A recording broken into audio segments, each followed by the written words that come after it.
Patay ang isang sanggol sa Cebu matapos magkaroon ng rashes at paulit-ulit na lagnatin.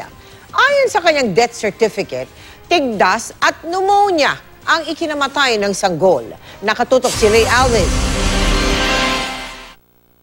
Nakaburol ngayon sa isang kapilya sa Lapu-Lapu City, Cebu ang 5 buwang sanggol na si Dexy Kate Senining. Namatay ang bata nitong Martes matapos ang 2 linggong pabalik-balik na lagnat na may kasamang rashes.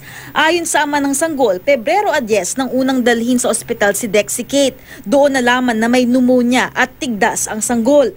Matapos ang 7 araw, nakalabas ng ospital ang sanggol bagamat may mga gamot pa rin itong iniinom. Pero pagdating daw ng Lunes, yung rashes niya umabot na sa katawan niya. Alas 12 na kami dumating, na-entertain kami, alas 3 na.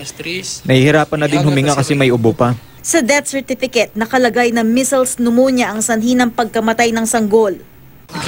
Grabe, hindi ko matanggap ang sakit. Sa harap ko pa namatay yung anak ko. Ang sakit talaga.